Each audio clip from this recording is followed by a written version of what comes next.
Welcome to the podcast, Tis But a Scratch, fact and fiction about the Middle Ages. Today's episode is a bit different from our usual ones. We are not going to be talking about kings or popes, crusades, wars, or political events. Instead, we are going to be examining the life experiences of ordinary medieval people uncovered through analysis of their skeletal remains. This field of historical research is known as bioarchaeology, or when applied to an individual, osteobiography. Osteobiography is the reconstruction of an individual's life story from his or her skeletal remains, treating the bones as a text that reveals experiences such as health, diet, disease, trauma, occupation, and social status. In our previous episode on King Athelstan and the making of the Kingdom of England, David Woodman and I shared our frustration as biographers of early medieval people with our inability to know virtually anything about either their inner lives or their daily habits. The irony is that osteobiography allows us to know far more about the living experiences of ordinary anonymous people than we know about some of the most famous figures in medieval history. No, I'm not an expert on osteobiography. The type of historical research I do is based on the study of written text. It's mostly a solitary endeavor, perfectly suited to bookish introverts. And yes, that's what Myers-Briggs testing tells me I am. Not bookish, but an introvert. Osteobiography, on the other hand, involves a team of researchers led by historians and archaeologists working in tandem with scientists, usually osteologists, paleopathologists, and isotope analysts. For facial reconstructions, they often call upon forensic artists. This might sound familiar to some of you who remember the television show Bones. But the purpose here is not to solve crimes, but to understand lives. And I am very fortunate to have as my very special guest to explain what we can learn about medieval people from their skeletal remains, one of the premier researchers in this field, Professor Alison Beach. Alison, welcome to Tis But a Scratch, fact and fiction about the Middle Ages. Thanks, Richard. Thanks for having me and for such an excellent introduction. We aren't finished yet. Okay. I met Alison for the first time in November at the Haskins Society Conference at the University of Miami. And no, we were not watching football. We were doing scholarly stuff, listening to papers. She was one of the plenary speakers and gave a paper on the disabled and upon empathy in the Middle Ages. I knew immediately that I wanted to have her on the show, and she graciously accepted my invitation.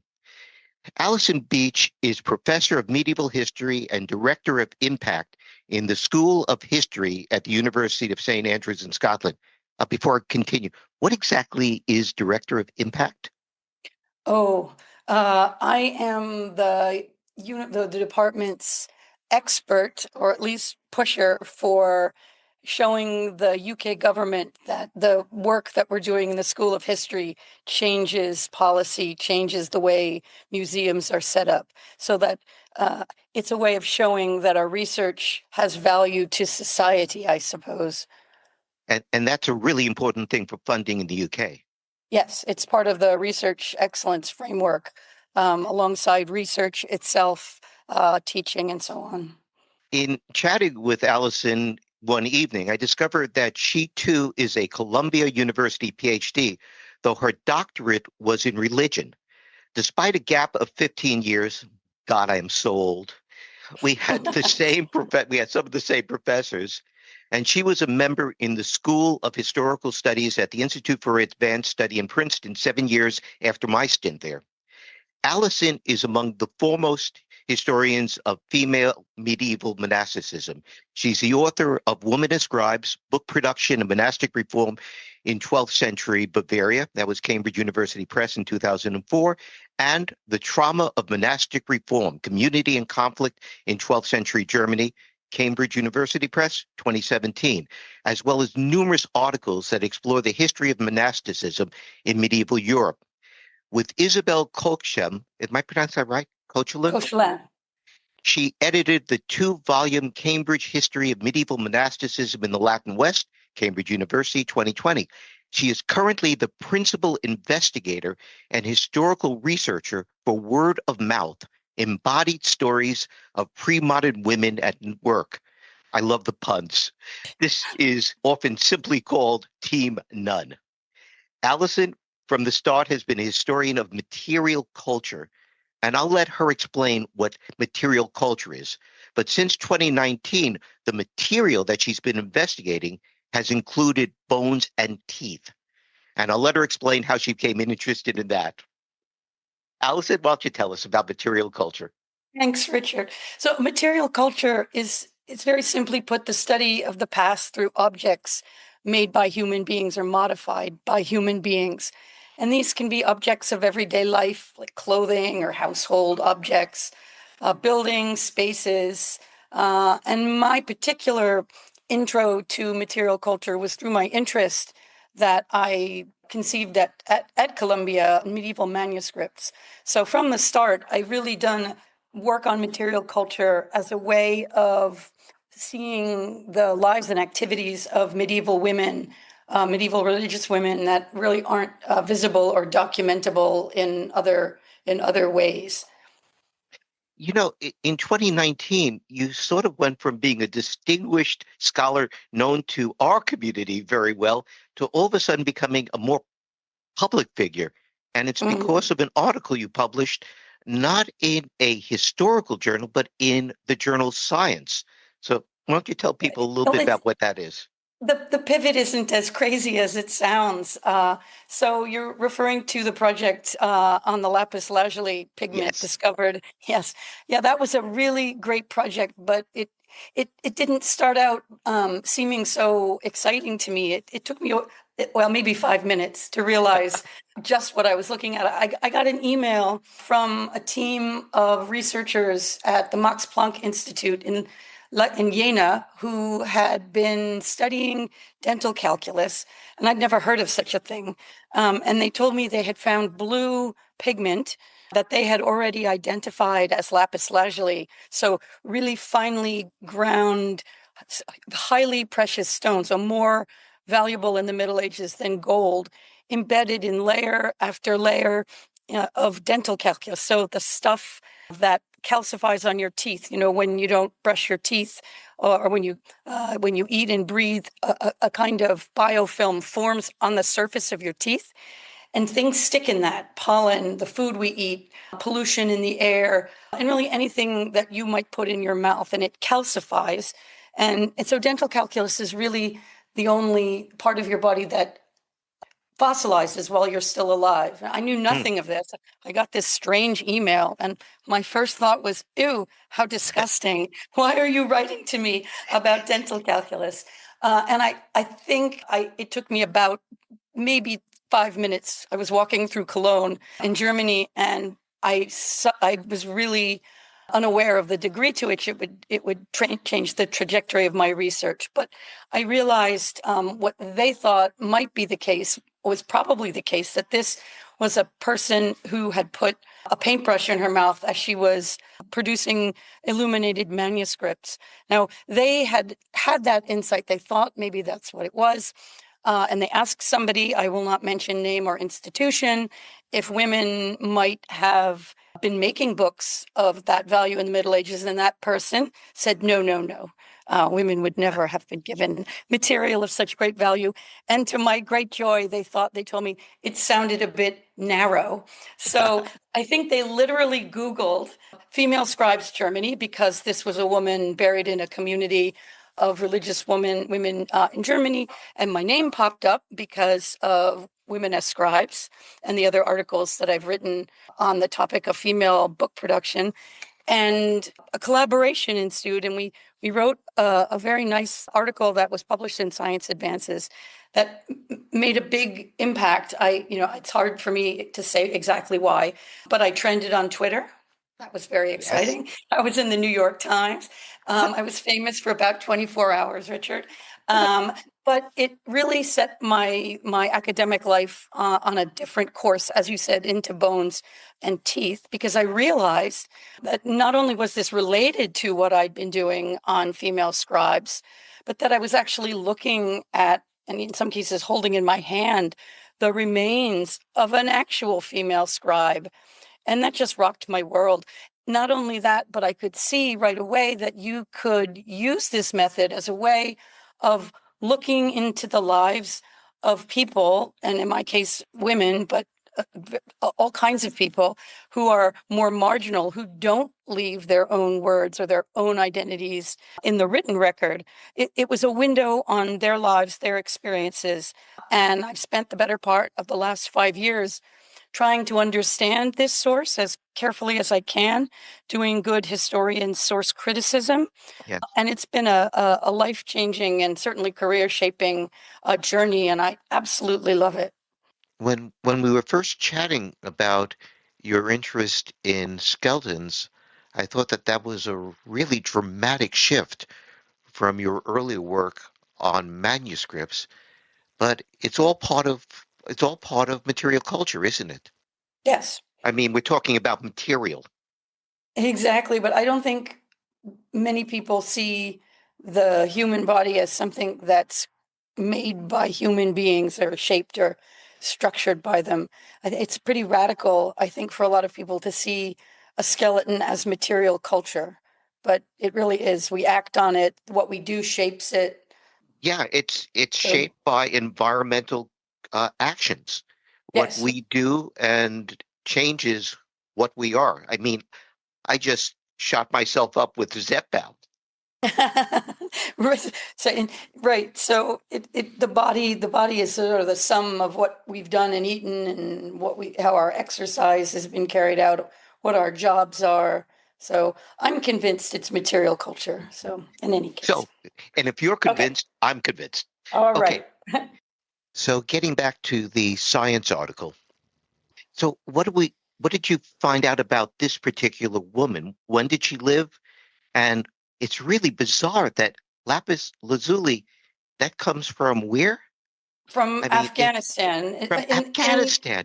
In the Middle Ages, the only source of the pigment, which is one of the reasons it was so very precious, from Badakhshan province in Afghanistan, from the Sar Esang mines. So it had to travel from the mine down the Silk routes, probably into Byzantium, maybe up through Venice. This is how I imagine it traveling. And then north down the Rhine to a very obscure, though to me beloved, Yeah. monastic community, which really hadn't fully formed when this individual, and I'll call her B78 because we don't name our skeletons, and that's her burial designation, and that's a matter of respect. We feel Yes. we don't project identities onto them, but it ended up in her mouth. So the questions that we had surrounded how could it have gotten in her mouth with so much frequency and over such a long time that it actually became essentially part of her body. Her body became a kind of archive of her experience as a producer of manuscripts. As we argue, we looked at a bunch of different possibilities, So but that's the she's one that a she's nervous put. habit, a No, nervous yeah, habit on the yeah, front. maybe. I mean, I put my pen in my mouth. My mother always used to tell me it was Yeah. going to give me buck teeth. But when you're using a paint of such value and in small areas, the handbooks on manuscript production even describe this. You bring the brush to a point with your saliva and you point it with your lips, and then you have a nice sharp point. You place the ink or the paint rather where you want it. You put it back in your mouth. You point it again, and she would have done this over and over and over again over years to produce the amount of lapis lazuli pigment that ended up in her mouth. And she's a 12th century nun? We don't know. Well, we can't say none. Don't say none, Oh, Richard. I won't Say say none. religious woman. Okay. Religion. Wait a minute. You're you're on team none, not team Team Nun, religious women. because that's a cool title. That's a cool name. It's you wouldn't say Team Religious Woman. No one want my mug that says Team Religious Woman. No, we don't know. There was no formal community in Dalheim really until the 13th century, when there's okay. Well, this is where texts come in, right? This is where my Yeah. ability to read texts like an historian is also helpful. We don't have any surviving charters for the monastery until the 13th century. There is no founding charter. So the earliest witness that we have to the presence of religious women at the site is actually B78 and her mouth. Oh, interesting. So yeah, it's an argument. This is not a research enterprise for nervous people. We have to argue that it was a religious community essentially based on, well, the buildings and the growth of the buildings, that sort of the monastery, the archaeology itself is very interesting, from a group of women around a parish church. And then the church itself gets longer and they build a Western gallery and a cloister. And I've spent a good part of the last 2 summers excavating there with them as we try to figure out what life was like there in the material culture of the physical monastery. But there is no evidence that she was a nun. And in fact, they're Augustinians this is going to be so nerdy, but when they're finally founded officially, she's a regular canoness if she's in the middle of the 13th century. There are no nuns. And they're not Benedictines. Everyone always sees a Okay. Benedictine everywhere. So this is a very pedantic point. But I think it's very safe to say that if there's somebody copying manuscripts, they have a religious education, Yeah. especially a woman in this period. So she is really our first witness to the presence of a religious community at the site. And we're working on that now. So this is what led to word of mouth, embodied stories of pre-modern women at Ye- work, Team None. ye- And I have to ask, are Yes. you responsible for the puns? No, it's Anita. It's Anita Radini at UCD. She came up with that idea. I blame her, but I really like it. I And like it too. I really and, do. I and I really do. like the embodied stories. It's a title we really like, but we call ourselves Team None. The website says Team It's None. easier. It's It's easier. catchy. So this I'll give you a chance to just introduce and credit your team because it's a Okay. team. It's a So team, and it's been a team from the start. So Tina Warner, who's now at Harvard, was the principal investigator on the lapis lazuli project, and she and Anita were the two people who Googled me. Anita is the person who has really pioneered the study of dental calculus as a way of looking at activities rather than diet. So, and I would say she's the foremost dental calculus analysis expert. She's at UCD. Tina Warner is no longer she's always part of Team None ceremonial, but she's not part of the ongoing project. So Anita Radini and I sat down together during COVID virtually. I was stuck in New York in our flat up in Washington Heights, and she was in Italy at the height of the pandemic in March. And we said, we've got to do something to continue this research together. And together we came up with the idea of looking at religious women more broadly and their work. So we wrote 2 ERC. So the European Research Council offers very large grants. I applied twice, got rejected. Resilience is important in research. And as we wrote these, we learned so much, and we gathered a team alongside us. So as we worked on our proposals to do this research, we needed other experts, right? We could do dental calculus, we could do history, but we needed someone who was an expert on how you read bones and teeth. So yeah, osteologists. An osteologist is somebody who is an expert in the human skeleton. It's normal and it's non-metric, so things that are not typical in the skeletal record. And then so we have Rosa Boano, who's a professor of anthropology and biological sciences at the University of Torino, came on, is still working with us.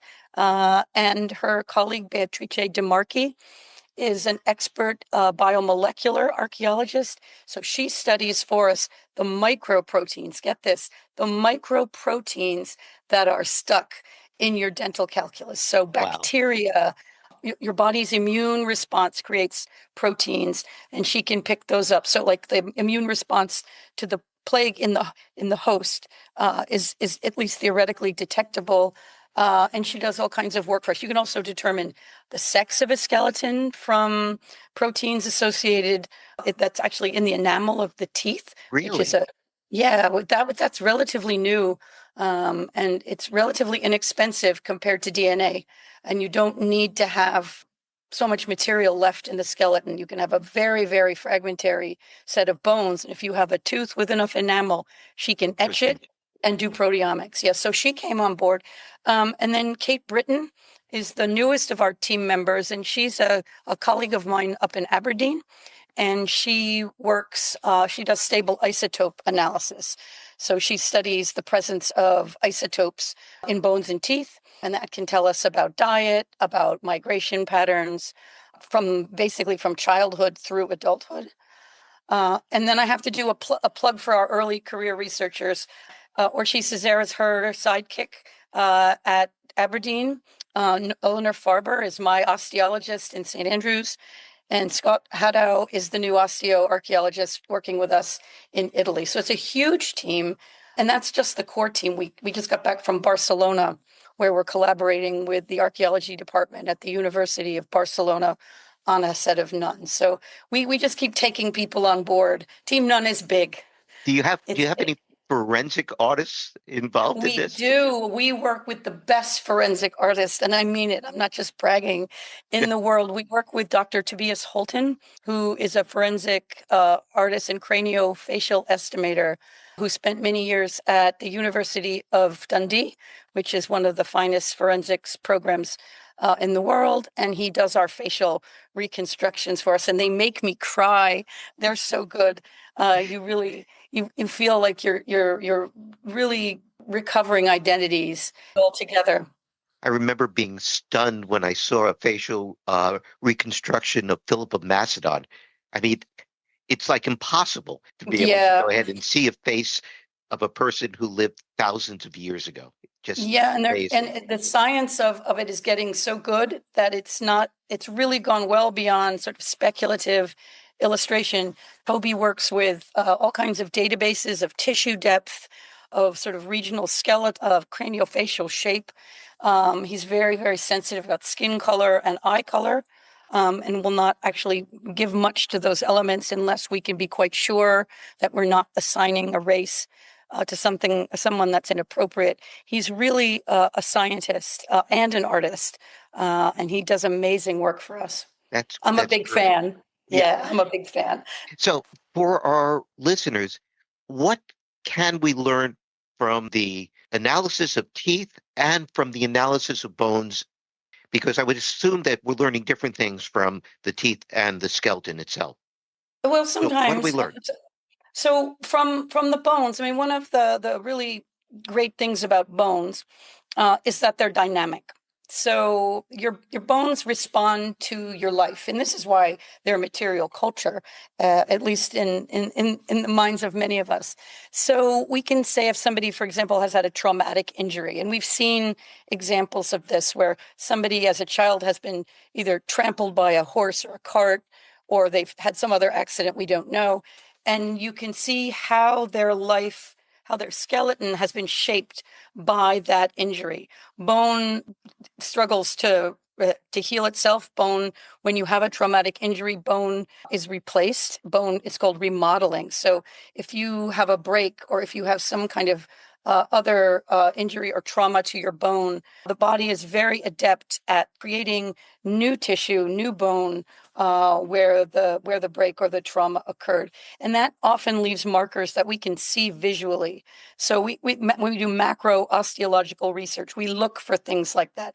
Did they break their leg? Are their ribs damaged? More detail will come when you start looking for things like use. So we're very interested in work, and you can often see signs of a repeated activity. I remember hearing Marianne Kowaleski giving a talk when she was the president of the Medieval Academy, at one of the meetings talking about repeated work for sort of showing what women did and how their wrists and shoulders responded. And I didn't know anything about it at the time. I thought that's fascinating.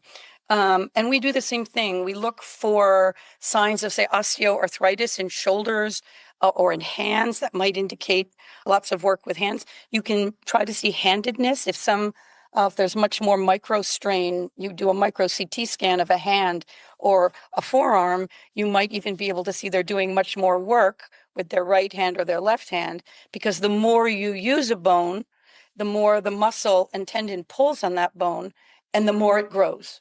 If you don't use it, it atrophies. This reminds me of, I remember years ago reading about the discovery of skeletal remains in the Mary Rose, Henry VIII's warship that sank in the Solent in the year 1545.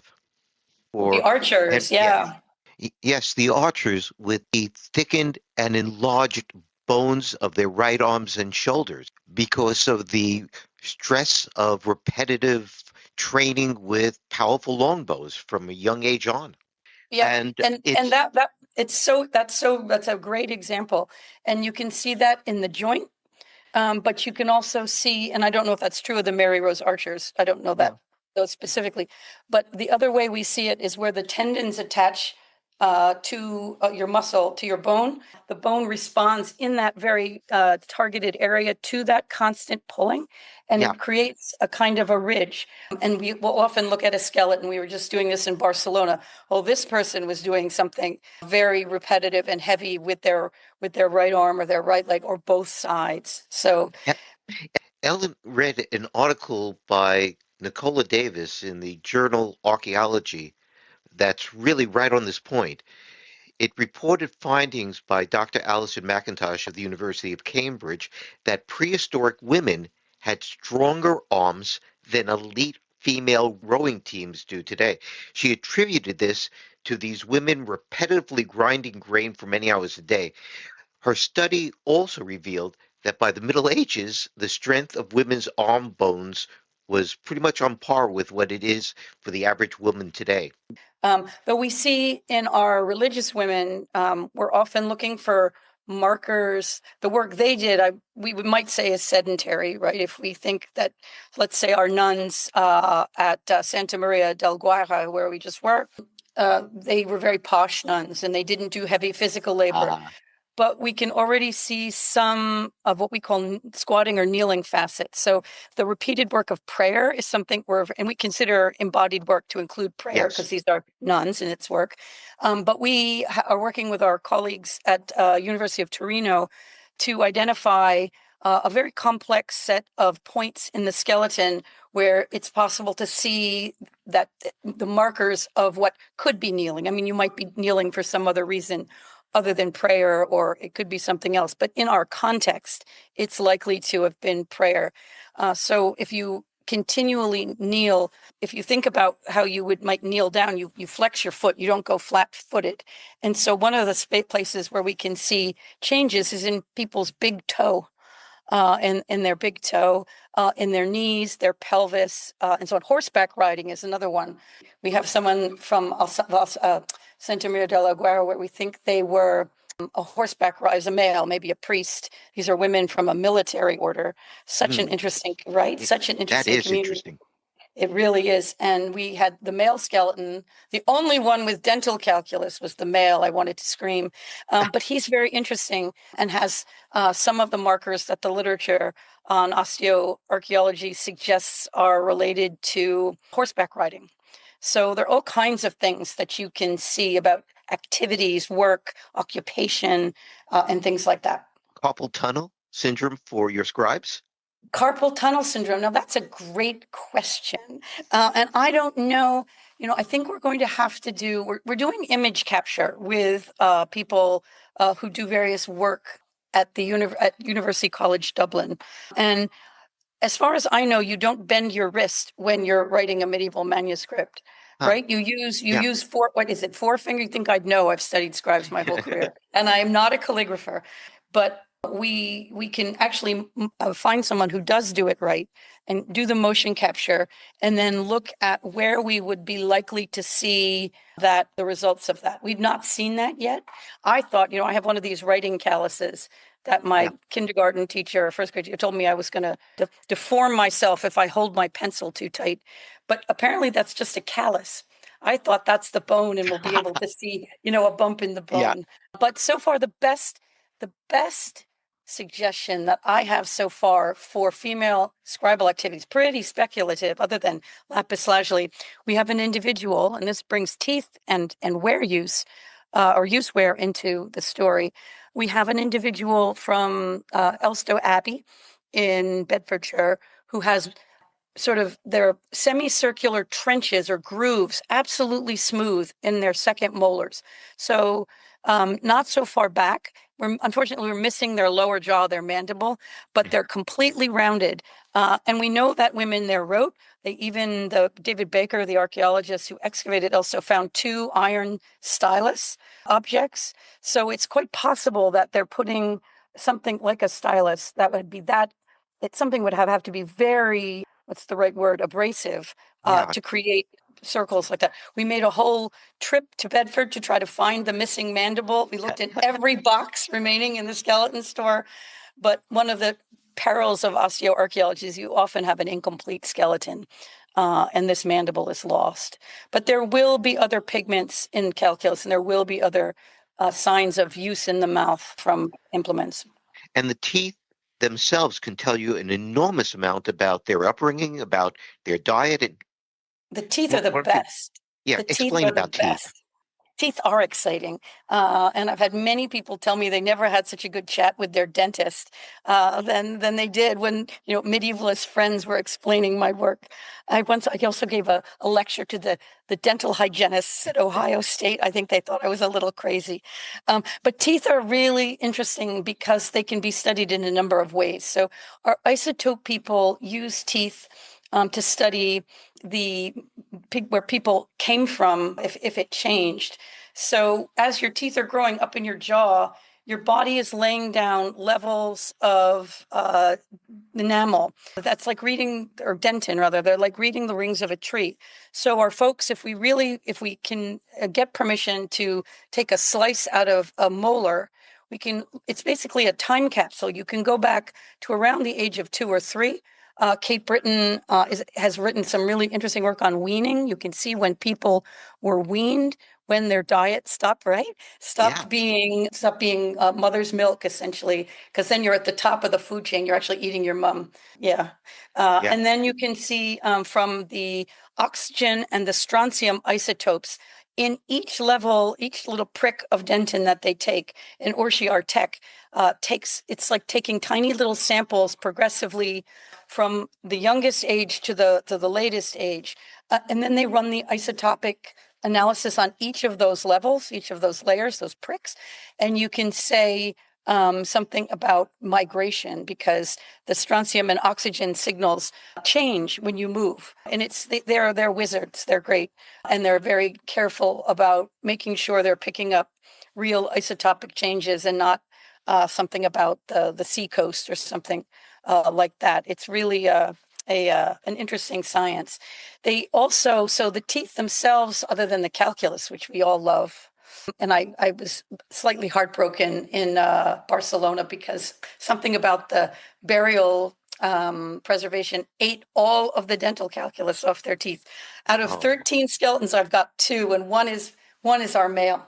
In any case, besides the dental calculus, from which we can talk about food, occupation, medicine, and I'll say something that we know specifically about one skeleton, but also the wear patterns. So when you eat and you wear your teeth down, and famously medieval people had very cruddy grindstone. yeah. Yeah, because of grit in bread, because of the rough grindstones used to make flour. Right, and there's little bits of stone, but that wears your teeth flat. And when it's not alimentary, when it's not wear from eating, it's generally at an angle, or there's a notch from constantly pulling thread through your front tooth. People who work with their hands often report that they use their mouth as a third hand. You're trying to thread a needle. My Yes. mom would do this. She'd wet it, or she'd hold it, or she'd break it. And that We material ends call up that in your. flossing today. Well, all right. Yeah. Well, Yeah. don't floss. Yeah. You're destroying all the evidence between your teeth. Yeah. So, but those are the kinds of things that teeth can show. And teeth tend to be preserved really, really well, as opposed to bone. It seems it's less susceptible. I mean, not from what we saw this week in Barcelona, but in many cases it's better preserved. And scientists, if you've looked at all the new research on Black Death in Europe, much of their material comes from the pulp inside the tooth, which is sealed into the core of the tooth, and can still be sampled for DNA. It's a great, if you've got a nice solid tooth, you can do DNA analysis, aDNA, so ancient DNA, or you can actually identify bacteria like Yersinia pestis. So teeth are the best. They're the best. I keep on thinking how different my biography of Alfred the Great would be if we actually did find his bones and especially his teeth. That would be Yeah. it would Well, have changed the whole thing. think about Richard III. Yes.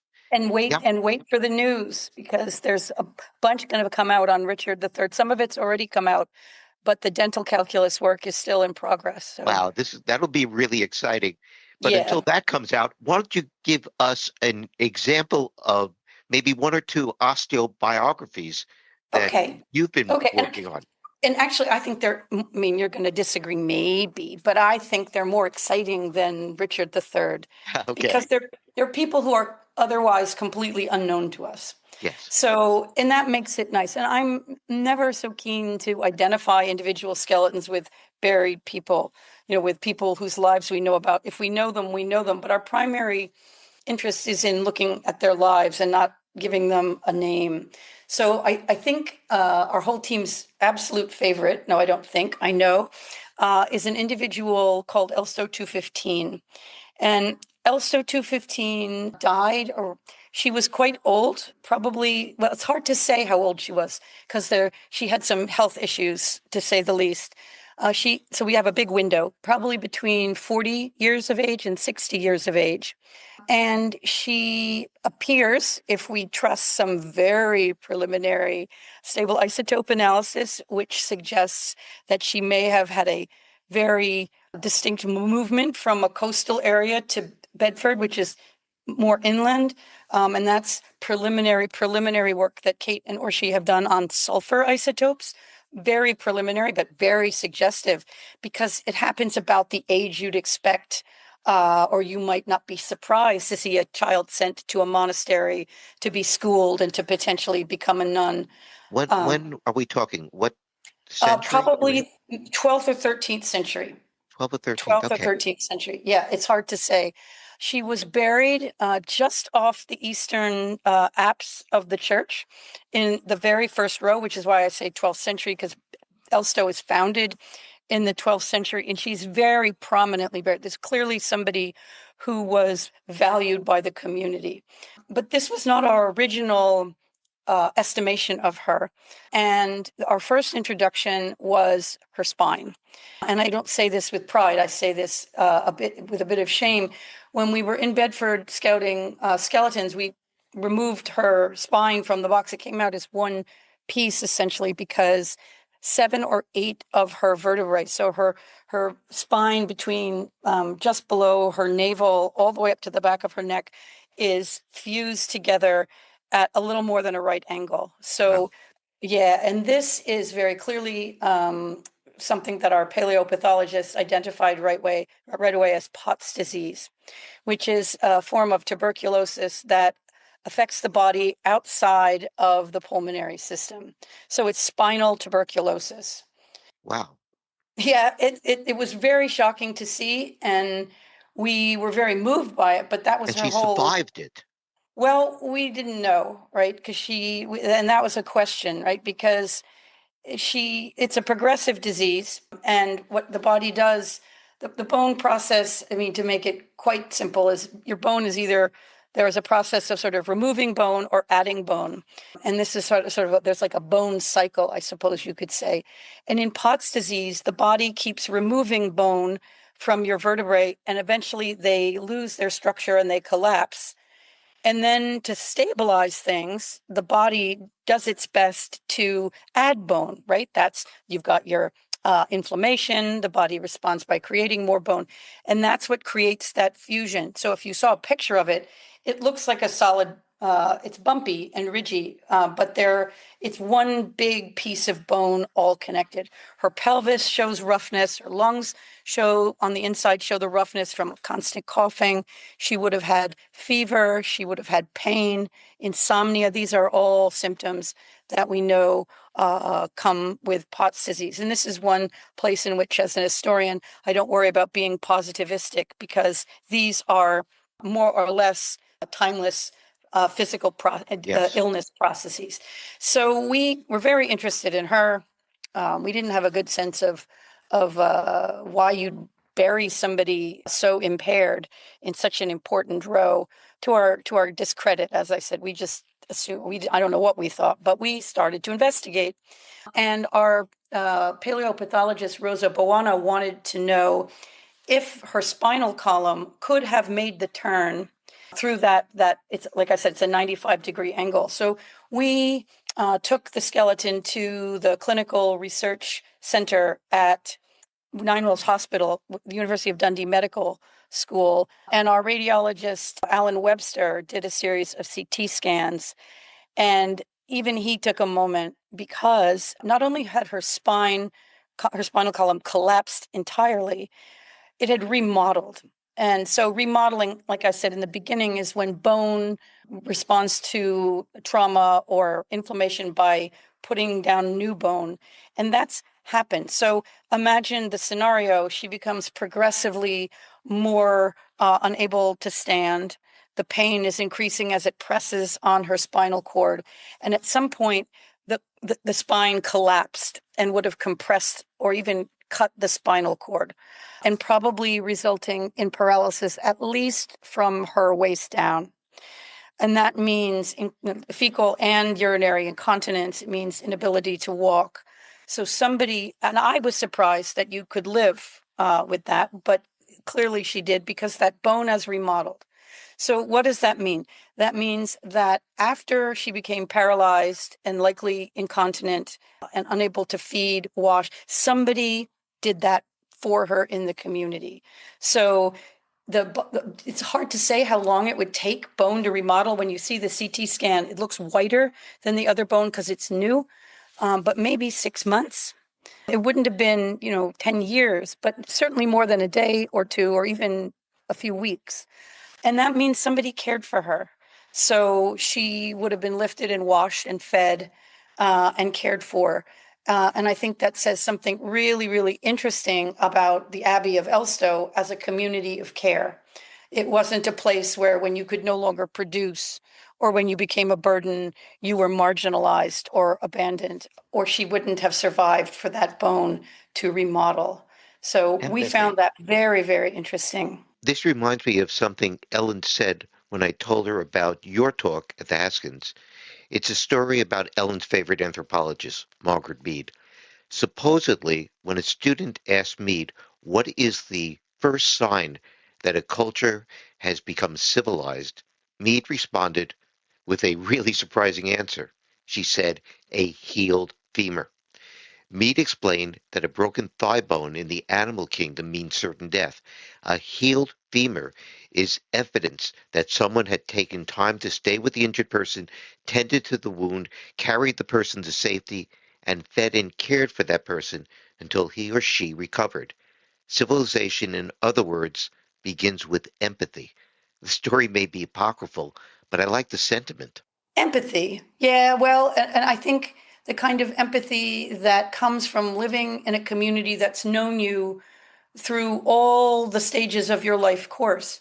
And this is where we bring in, with Elster 215, we bring in the evidence from dental calculus, because she doesn't have lapis lazuli pigment in her teeth, but she has some very, very interesting material that point to her as both a worker and as also as a recipient of medical care. So to start with work, Anita has identified lots and lots of pieces of something called dyer's matter, which is the plant root that people in the Middle Ages would have used to dye fabric a kind of orange to red. And there are pieces of that stuck in her teeth. There are hundreds of fibers of wool and flax. So she's doing work. She's doing work. We don't have a lot of evidence of workwear in her mouth, but we do have evidence that she's a worker. So here we have somebody who's clearly disabled at the end of her life, but who has this other identity as community member, worker, contributor to the community, maybe even economically, producing things that were valuable, like textiles. Women often produce very, very fine textiles in these communities. So that was interesting. Equally interesting, and pointing back toward her spinal impairment and her illness, I think the thing that's caused the greatest stir is that Anita identified a significant amount of cannabis sativa in her What? teeth. Yes, she has medicinal marijuana. Can we Oh say no. maybe that's pushing it too far? And it's not the fiber, that would be hemp. It's not Yeah, that would fiber. be him. That would be hemp, and it's not the plant, it's the seed coat, the seed testa. So, and there's also quite a bit of pollen from a plant associated with medicinal teas. So cannabis sativa was known to be an analgesic in the Middle Ages. It was used for pain relief. I mean, I don't imagine it was especially effective against the full collapse of the spine. But before that happened, she was using this for pain, for insomnia, and so on. And the pollen of the plant suggests that this is, and it's a lot of pollen. It's not just from inhaling. Anita thinks maybe it's perhaps from a tea. These are all quite speculative. We're still working on the other individuals from Elstow, but she looks to have really, really interesting evidence for all the aspects of her life, from her childhood, transfer of location, through her death, and then her burial in this place of honor. So it disrupts, I think, the notion that medieval historians have, I think, mostly come to teach and accept, that medieval people with disabilities were not necessarily cast out or sort of callously thrown aside, because it's clear that this was not the case. So so the Monty Python, bring out your dead. Bring out your I'm not dead. I'm not dead yet. That No, goes I by the think, wayside. see, I think we love those images of the Middle Ages because then we think we've improved so much.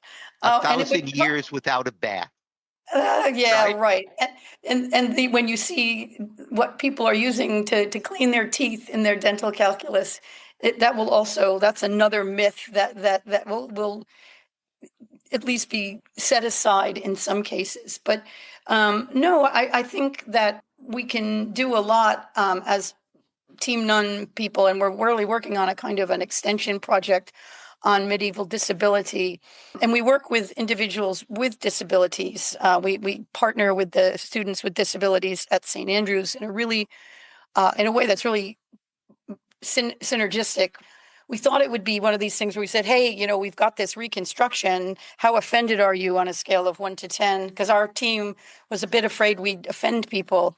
To really, we have a lot to learn from students, modern individuals with disabilities, in terms of the questions they would like to hear answered. And they've asked us some questions about medieval interest in accessible spaces. Hmm. So their questions have really shaped our research questions. And I think in the end, we'll show that in some cases, and we're dealing with the people who made it into the cemetery. So these are elite nuns, and I understand that not everybody was treated as well as Elstow 215. But one of my students told me when I was discussing the project with her, and she's the head of the students with disabilities, with physical disabilities, she's the coordinator, and she has CP, and she has said she's been told in the modern period that if she lived in the Middle Ages, she'd be dead by now. And that's the kind of story that I think we can disrupt with some of our research. We did a really nice exhibit, and we have another one coming up at the McManus Museum in Dundee on disability. And one of our key goals is to increase empathy. And oddly, we found that empathy, not just for people with disabilities, with impairments in the past, but also for people with disabilities and with impairments in the present. And we think about it as a collective sort of motion across time. And the feedback from our exhibit was astonishing. We had a survey, and out of 5 points, I think the final score to the question, this exhibit increased my interest in people with disabilities in the past. It's like 4.8 out of 5. Wow.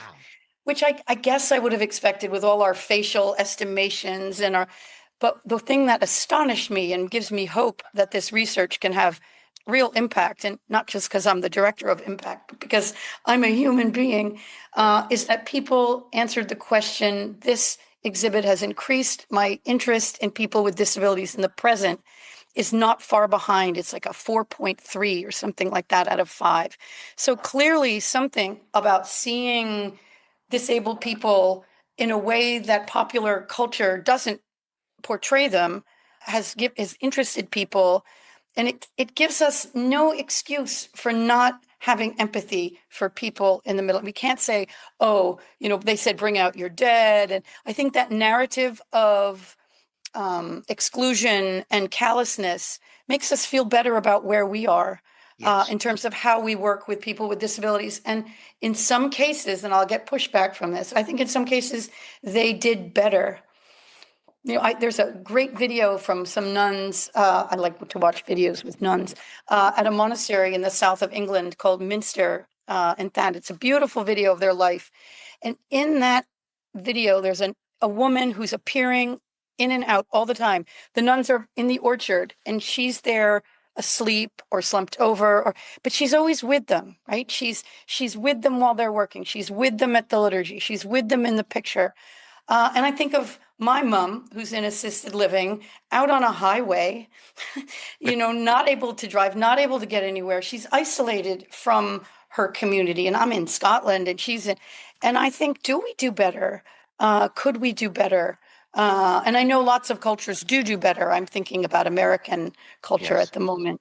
But I found it very interesting to think about narratives of modernity around our treatment of people with limb differences, or the people who use wheelchairs.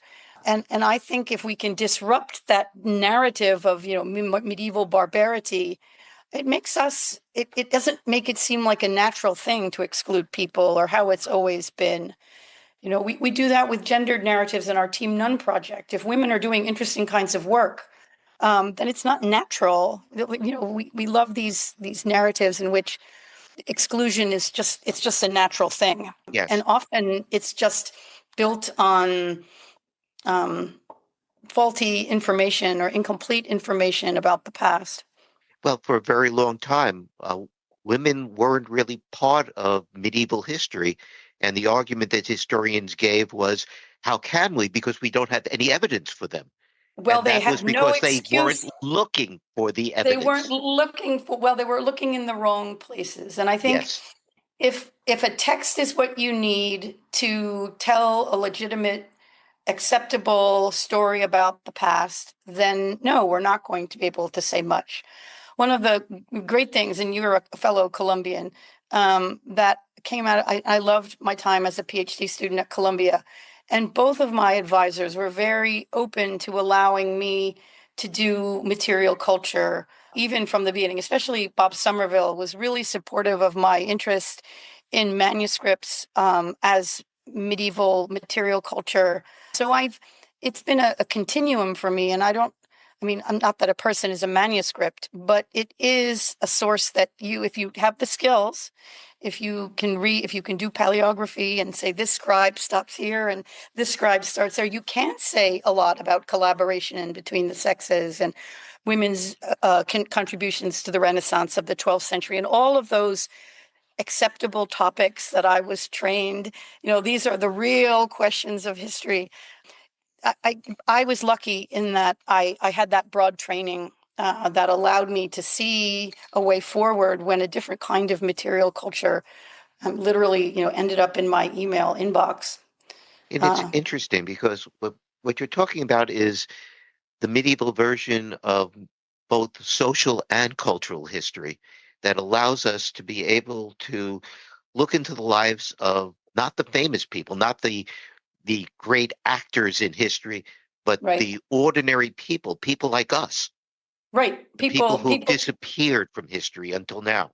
and are completely invisible in the textual record. And the problem is twofold for women because most of the texts that survive. I gave a talk at the University, the Free University of Brussels, just before I met you at the Haskins Society, and they had invited a whole group of medieval historians, and I did a parlor trick, and I said, "How many of you are sick of trying to read, the lives of women from the Middle Ages through texts written by men?" By Eight men. eight hands went up.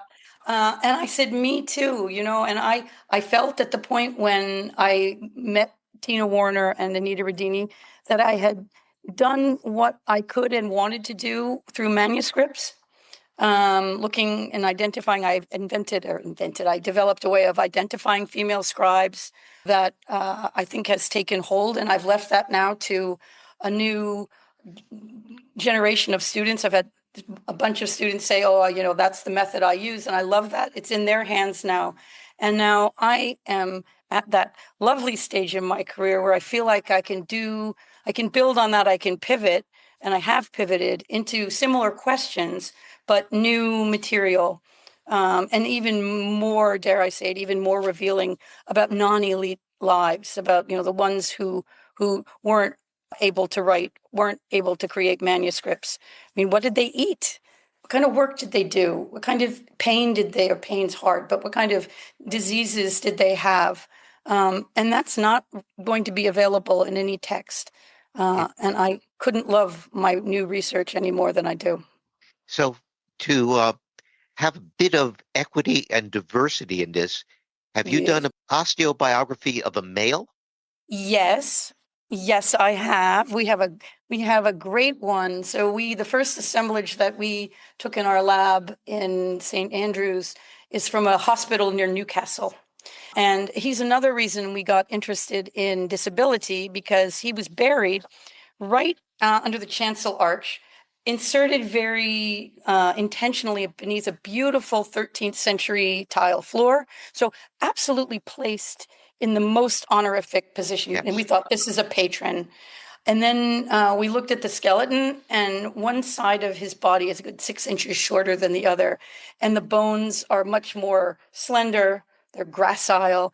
And we thought, oh, this has to be one of those, God loves the disabled. We've really come a long way, Richard, in our Yes. understanding about disability and inclusion. And he's been a really interesting case. He was quite old, probably well over 65 or 70. He has absolutely no teeth. And the teeth, there's no sign. So if I pulled out my teeth right now, there'd be little sockets. Yes. His whole upper and lower jaw, his maxilla and his mandible have remodeled, so they're smooth. So he didn't have teeth for quite some time. And his lower, if you put your finger on your chin, that bone there, the bottom of your mandible, that protrusion, is flattened from him using it to eat. But he's absolutely fascinating because, Toby had a great time estimating his face because there was no precedent for a facial estimation for someone who was completely without teeth. So we had to consult a forensic odontologist. Yes, they Oh, exist. wow. Uh, and it turns out that he has a very high status diet, even higher than some of the people buried around him. And it's really clear to us that we call him St. Leonard's 15 or St. Andrew's 15, was a patron who had a disability. And maybe he was the father of the person buried in the grave just next to his under the crossing. So he has no teeth to look at. So I can't talk about mobility or workwear. But we can see in his shoulders his use, and his elbows especially, his use of some kind of mobility aid. So maybe hand crutches, but his left side is almost, it's not almost, it's again, when you don't use a bone, your body is smart and it will absorb the material from it to use.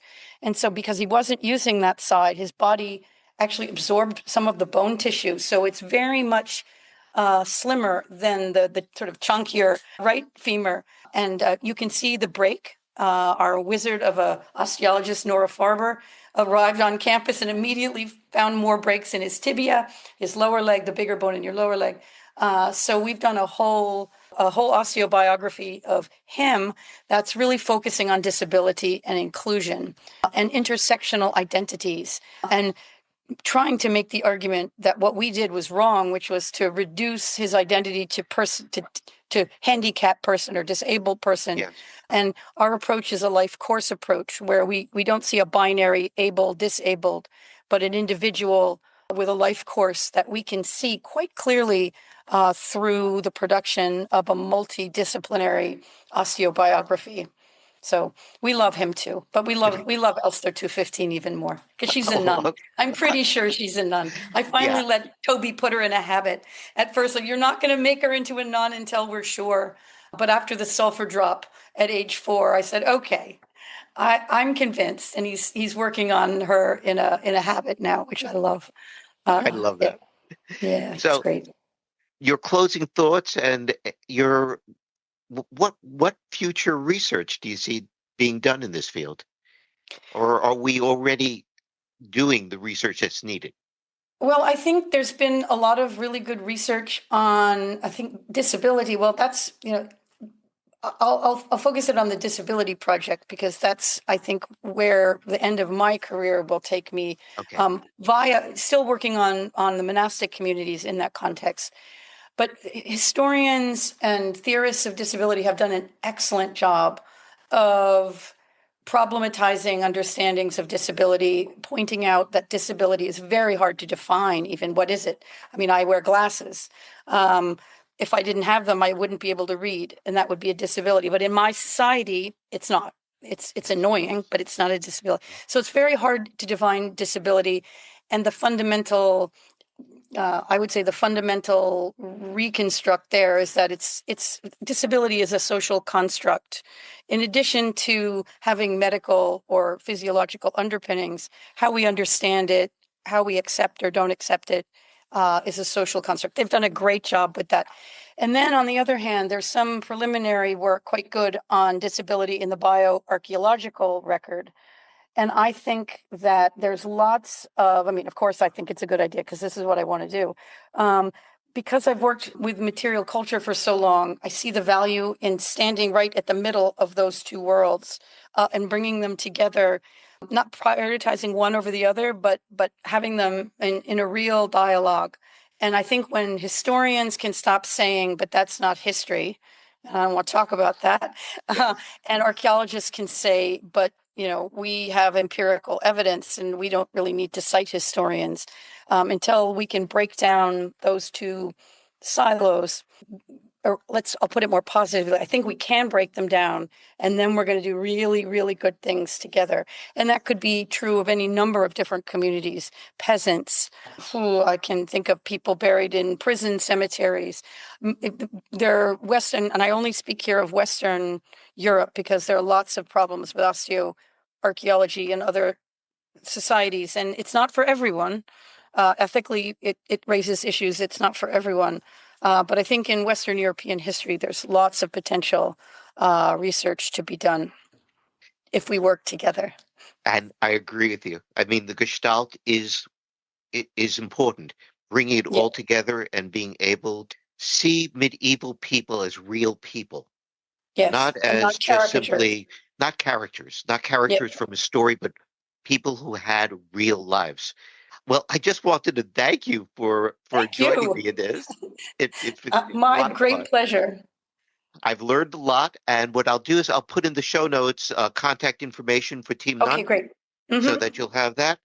And our next episode is going to go back to a more conventional, at least for this podcast, conventional subject. And that's going to be the second half of my discussion with Dr. Jennifer Paxton about the consequences of the Norman conquest. But we're going to be talking about consequences that include economic consequences as well as Oh, political oh, changes in diet, for well, example. Tell her to talk to me because I got a whole Saxon cemetery at Oh, Elstow. really? Before the conquest, after the conquest, we need to do this, Oh, we right? got to talk about that. We've got to We got talk to about talk that. about that, right? We have, I Yeah. think, 200 plus skeletons from pre-conquest parish. And then I've got my monastic cemetery from after the conquest. So late Wow. Saxon and then medieval. I have access, permission for them. It would be amazing to bring those things together. Definitely. I can see we're going to have a conversation again in the near future. Thank you so much. This was actually fun. And It's I been fun. appreciate the attention it will give the project. Thanks, Allison. It really has been a delight. Bye, Richard. And that concludes this episode. And I hope that you'll join Jennifer Paxton and myself for our next episode. But until then, bye for now.